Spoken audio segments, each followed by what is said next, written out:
בעצם יולי שנה שעברה התחלנו בצעדים הראשונים שלנו של להשקיע ביוטיוב כ-channel acquisition חדש, ולאט לאט התחלנו באמת להשקיע מאות אלפי דולרים בצ'אנל הזה כדי בעצם לייצר את הטראפיק החדש.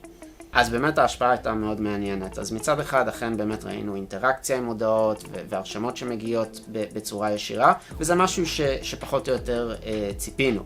האינטראקציה היותר מעניינת שבאמת ראינו כשהתחלנו להשקיע בשלב מסוים סכום מאוד גבוה ביוטיוב של כמה מאות אלפי דולרים, ראינו שהיה עלייה של בערך 30% בכמות חיפושי הברנד של לושה, ועוד יותר מעניין, פתאום ראינו איזושהי עלייה מאוד משמעותית בחיפוש המתחרים שלנו. ואז קרה שלא רק שכמות החיפושים של המתחרים שלנו עלתה, גם ה-CTR, כלומר גם ההקלקות על המודעה שלנו בסגמנט הזה עלה. והעניין פה בסופו של דבר הוא בטח בשוק של היום, הוא להיות גם אפקטיבי בהוצאה הזאת. אם אתה משקיע 600,000 דולר ורואה רק עלייה של 30%, זה לא בהכרח מצדיק את זה. אתה תצטרך לראות עלייה הרבה יותר גדולה בעצם בכמות חיפושי הברנד שלך, כדי להצדיק את ההשקעה הזאת.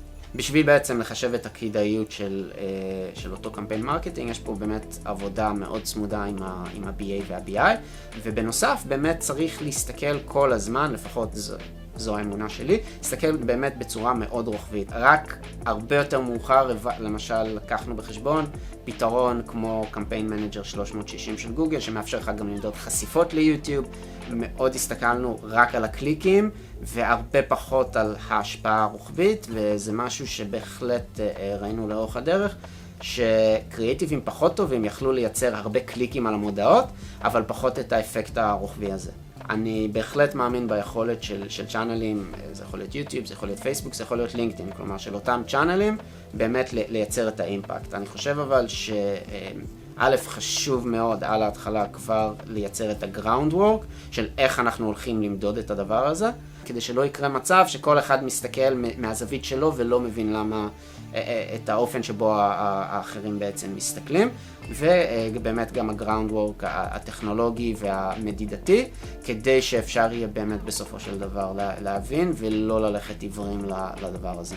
אולי גם הרבה יותר נגיד גיאו-ספציפיק. אני חושב שכל הזמן נורא רצו גם וגם וגם, וצריך להבין, אוקיי, אולי לא נוציא עכשיו 600,000 דולר על כל העולם, נוציא 100,000 דולר על סטייט ספציפי בארצות הברית, או 100,000 דולר רק באזור מסוים ב-UK.